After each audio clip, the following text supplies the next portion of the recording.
우리가 지난 시간에, 지난주는 우리 강윤국 목사님의 말씀을 들었고 그 앞주에 이야기를 했습니다. 악순환이 있다 그랬죠.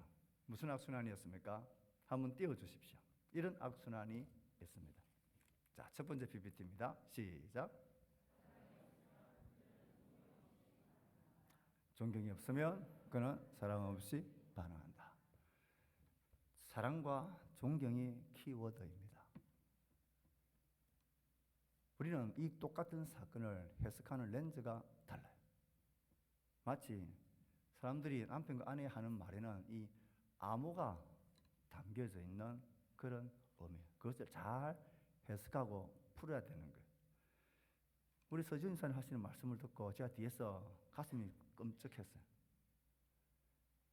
그냥 욱하는 마음으로 분위기를 막 어둡게 하는 그런 일을 주사님은 가끔 한다 그랬는데 저는 이게 자주 있는 것 같아요. 진짜 오늘 자리에 서기가 참 부끄럽고 민망합니다.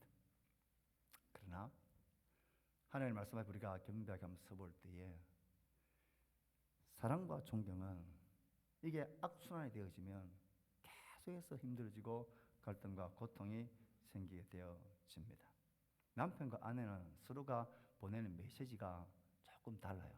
렌즈가 다르고 그 속에 들어있는 해독이 조금 달라집니다. 예를 들어서 오늘 간단하게 예를 들어서 이제 외출을 하려고 옷장문을 탁 열었습니다. 제 아내한테 이렇게 물어봤는데요. 똑같은 말을 아내가 옷장문을 딱 열고 입을 옷이 없네.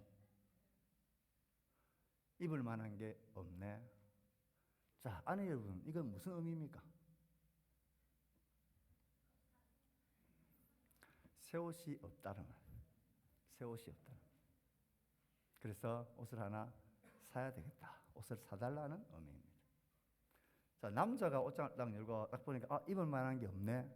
남편들 그게 무슨 의미입니까? 깨끗한 옷이 없다는 말입니다. 지금 당장 입고 나갈 깨끗한 옷, 세탁되어진 옷이 없다는 말이에요. 해석이 달라요. 아내들은 새 옷이 없다. 옷을 사야 된다는 말이에요. 남편들은 세탁된 옷이 지금 당장 입고 나갈 깨끗한 옷이 없다라는 그런 의미입니다. 결혼기념일을 생일 축하로 이렇게 카드로 잘못된 이것 때문에 우리가 갈등이 생기는 것도 비슷합니다. 아내들은 사랑과 관심을 받지 못했다라는 것을 해석을 해요. 그걸로 인한 비난과 질책을 남편들은 경멸과 도전을 받는다는 것으로 생각해요. 그래서 내가 존경을 지금 받지 못한다라고 생각하기 때문에 갈등과 고통과 괴로움이 생기는 것입니다. 그래서 당분간 제가 이야기를 조금 계속하려고 하는데요. 남편들에게 존경은 정말 생명선관도 같습니다. 아내에게 사랑이 그런 것처럼 남편에겐 존경이 그렇습니다. 인정이 그렇고 칭찬받는 것이 그렇습니다. 이건 아내들을 향한 사랑의 마음과 똑같은 그런 갈급함이 남편들에게 있다는 것을 명심하셔야 됩니다. 그래서 제가 지난 시간에 그랬죠. 우리 결심하자고. 뭘 결심해요? 갑자기 화를 내고 짜증을 내고 비난하는 말을 한다 할지라도 저건 그냥 하는 거지 나를 사랑하지 않았어라든지 나에게 관심이 없어라든지 나를 경멸하기 위해서 하는 게 아니다라는 이런 생각을 하기로 결심을 하셔야 돼요. 이걸 결심하지 않으면 자꾸 큰일에 있어서 우리의 마음은 남자들은 그래 해요. 조금이란 이런 비난과 멸시와 조금 이렇게 항의성이 말을 들으면 남자들은 희한해요. 사람이 나를 지금 존경하지 않고 무시한다는 쪽으로 자꾸 해석을 하게 되어져 있어요. 아내들은 저 사람이 나에게 사랑과 관심이 없다는 것을 자꾸 해석을 하게 되어져 있어요. 그런 일이 생길 때마다. 그럴 때마다 우리 뭘 해야 된다고? 딱 멈춰서서 나를 사랑하지 않고 사랑하고 관심이 없어서 그런 게 아니다. 저건 그 사람이 그냥 자동 항법 장치에 의해서 그렇게 나오는 것일 뿐이다. 남편들도 그래야 돼요. 도전하네. 이것 봐라. 날 무시해. 이렇게 해석을 안 해야 돼요. 근데 그렇게 안 하기로 결심을 딱 해야 우리의 마음의 방어선을 딱 굳히게 낼 수가 있습니다. 이 결심을 안 하면 그 자꾸 큰 일에 있어서 자동적으로 그렇게 해석이 우리는 돌아가게 되어져 있다는 것을 명심해야 합니다. 하나님이 남편과 아내를 다르게 만드셨어요. 다르게 만들었는데 이 다르게 만든다는 것은 조금 다르게 만든 게 아니라 달라도 너무 다르게 만드셨다는 거예요. 보는 것, 듣는 것, 이게 완전히 달라요. 생일 카드냐, 기념 카드냐, 이 하나만 보고 해석하는 것도 그렇게 다르게 해석하는 것처럼 그렇게 하나님은 다르게 만드셨습니다. 그래서 이 악순환, 사랑과 관심을 받지 못한다 생각하면 절대로 존경의 반응, 태도가 나오지 않습니다. 남편들은 내가 존경을 받는다라는 느낌을 받지 못하면 말이 곱게 나오지 않고 사랑의 태도로 아내를 바라볼 수가 없습니다. 그러므로 사랑과 존경은 악순환이 아니라 선순환으로 바꿔가야 합니다. 내가 그렇게까지 비난받을 일이냐? 이게 남자들이 가지는 대표적인 생각들입니다. 잘했다는 건 아닌데, 실수한 건 맞는데, 그런데 그것 때문에 내가 이렇게까지 비난과 공격을 받아야 되나? 도대체 저 사람은 나를 어떻게 생각하는 거야? 이런 마음을 가져. 아내들은 남편들 생각할 때 뭐 적어놓은 것 가지고 그러냐? 내 마음이 안 그러는데 진짜 실수인데 뭐 저래? 왜 그러냐 하면 해석을 그렇게 하기 때문입니다. 사랑과 관심이 없기 때문에 저런 행동을 보이는 거다라고 생각을 그렇게 하기 때문에 그렇습니다. 그래서 그런 생각도 우리가 딱 안 하기로 일단 결심을 하고 마음에 다짐을 딱 해야 돼요. 제가 여기서 보니까 저희 3번이 아빠를 쫙 째려보고 있는 것 같아요. 말은 잘하는데 아빠는 제대로 좀 잘 하십시오 라는 그런 표정이 딱 묻어 나오는 것 같아요. 열심히 하도록 하겠습니다. 하여튼 그렇게 다르다는 것입니다. 그래서 아주 그림을 한번 볼까요? 그림을 한번 봅시다. 저게 무엇입니까? 뭐 하는 사람입니까? 저 사람을 뭐라고 부르죠? 남자 해녀. 해녀가 아니라 해남이네. 그럼 해남. 남자 해녀가 해남. 저 호수를 끼고 몸을 무겁게 해가지고 바닷속에 들어가서 걸어다니면서 이렇게 채취하는, 이걸 뭐라고 말합니까? 머구리랍니다. 머구리. 근데 우리가 비난하고 욕할 때 이 머구리 같은 게 왜 그렇게 하지 모르겠네. 어쨌든 머구리라는 직업을 하는 사람입니다. 자, 뒤에 저 노랗고 까만 저 선이 무슨 선입니까? 산소호흡기입니다. 공기, 저걸 뭐라고 하면 쉽게 말하면 공기호수죠. 쉽게 공기호수입니다. 저기를 통해서 공급을 받고 밑에 작업을 하는 것입니다. 제가 왜 이야기를 하느냐 면 우리가 생각하고 있는 말씀, 너희도 각각 자기 아내 사랑하기를 자신같이 하고 아내도 자기 남편을 존경하라. 여기서 사랑하라는 단어가 아가페, 필레오 그리고 에로스 중에 무슨 사랑이라 그랬죠? 다 잃어버리셨구나. 아가페적인 사랑을 하라는 거예요. 그래서 자기 몸을 아내를 위하여 죽으라 그랬어요. 아가페적 사랑을 하라는 이 말은 무슨 의미입니까? 돌려서 말하면 아내들은 그렇게까지 간절하게 이런 사랑을 요구한다는 거예요. 이런 사랑이 없으면 숨 쉴 수 없고 살 수 없는 존재가 아내라는 거예요. 그래서 무조건적인 사랑과 관심과 이해를 받고 싶은 거예요.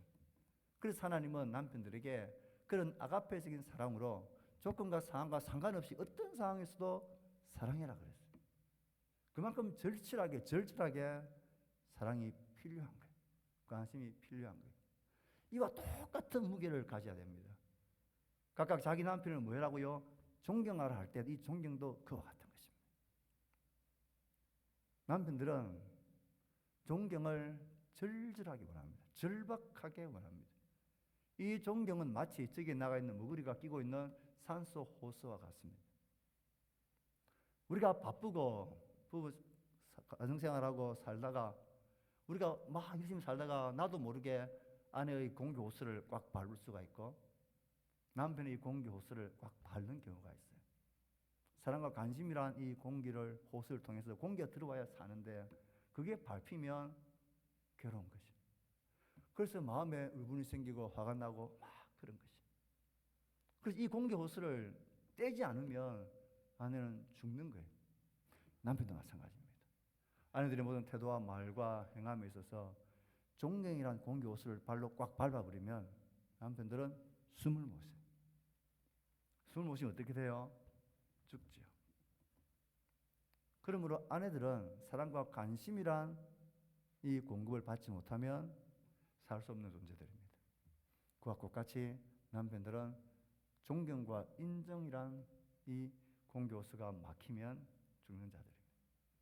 하나님 그렇게 하라 그랬습니다. 자, 읽어봅시다. 다음 걸 시작. 자, 모든 남편들, 앞으로 내가 남편이 될 모든 사람들은 크게 읽어봅시다. 시작.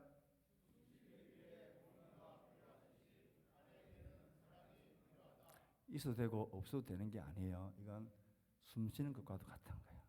그러므로 어떤 분주한 친구, 직업, 취미생활 때문에 말로나 행동으로는 아내를 사랑과 관심을 받지 못하는 것으로 아내를 대하는 것은 아내의 공개 호수를 꽉 막고 있는 것하고 똑같은 거예요.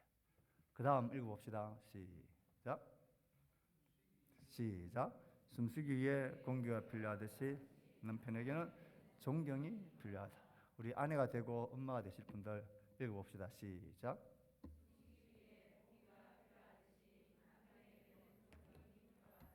명심하고 또 명심해야 합니다. 진짜로 이 두 가지만 잘하면 우리의 모든 가정생활 속에서 기쁨과 행복을 유지할 수 있습니다.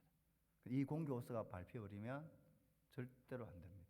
돈을 억만큼 벌어줘도 안 되고 어떤 일을 해도 안 됩니다. 이건 우리의 생명 호수와도 같은 것입니다. 그래서 남편들은요, 아까 우리 처음에 이야기했습니다. 내가 그렇게까지 잘못했나? 이게 그렇게까지 비난 들을 일인가? 서로가 열이 나고 이러니까 남편들이 제일 많이 보이는 반응이 뭡니까? 그렇게 처음에는 사과하다가 나중에 짜증내다가 나중에 확 화를 내고 아내들이 제일 먼저 하는 말이 결국은 내가 또 사과해야 되나? 내가 뭐 당신을 화나게 했나? 이런 반응을 하잖아요. 그러면 남편들은 대부분 어떻게 합니까? 그 자리 현장을 고수해요? 현장에서 철수해요? 남편들은 철수를 잘합니다. 그렇게 하면 뭐 말로는 못 이기지, 속은 열이 나지. 그러니까 그 현장을 벗어나는 거예요. 벗어나면 아내들도 어떤 마음을 가집니까? 저것 봐라. 사과하고 용서를 구하고 대화하면서 해결해야 되는데 이제는 내 꼴도 보고 싫다고 자리에서 도망가고 떨쳐나가네. 저렇게 나를 사랑하지 않고 관심이 없는, 그렇게 반응을 합니다. 왜 남편들이 현장을 철수하는 줄 압니까? 야, 이 가만히 있다가는 어떤 일이 생길지 모르겠다. 조금 진정해야 되겠다. 조금 거리를 가지고 조금 마음을 안정시켜야 되겠다. 적당한 거리를 빨리 확보해야 이게 더 번지지 않고 커지지 않겠다라는 그런 마음 때문에 현장에서 잠시 물러나는 게 거지, 당신을 더 이상한 꼴도 보기 싫고 사랑도 안 하고 관심도 안 되고 말도 아끼고 말도 섞기 싫어서 그 현장에서 철수하는 게 아니라는 거예요. 아내들은 그렇게 해석합니다. 맞죠? 야, 저거 봐라. 혼자는 아예 도망쳐 나가 버리네. 가능성이 없다라고 그렇게 생각합니다. 남편들은 그렇지 않습니다. 사랑과 관심이 없어가 아니라 그것을 잘 화해하고 풀고 여유를 가지고 좀 더 거리를 가져야 이게 회복될 수 있겠다는 생각 때문에 잠시 거리를 현장에서 철수하는 겁니다. 그러면 해석을 자기 언어로, 자기 암호로만 해석하면 안 되고 아내와 남편이 가지고 있는 그 암호가 뭔지를 잘 보고 해석할 필요가 있겠다. 그래서 오늘 마지막 정리는 이렇게 합니다. 자, 아내가 어느 날 불평하고 비난하고 뭔가 얼굴이 어둡고 운다. 그 말은 무슨 말입니까? 난 당신의 관심이 필요하다. 당신의 사랑이 필요하다. 그 말이. 남편이 이상하게 말이 거칠어진다. 때로는 입을 꽉 다물어 버린다. 뭔가 태도가 좀 적대적이다. 거칠다. 그럼 그 말 무슨 말입니까? 난 당신의 뭐가 필요해요? 존경이 필요하다. 난 당신의 인정이 필요하다는 암호입니다. 그 암호를 잘 해석하도록 합시다. 그래야 우리가 사랑하고 존경하는 일들이 우리 가운데 계속해서 일어나게 될 것입니다. 모든 남편 여러분 화이팅! 모든 아내 여러분 화이팅! 사랑하고 존경하는 행복한 우리 가정 되기를 주의 이름으로 축복합니다. 기도합시다.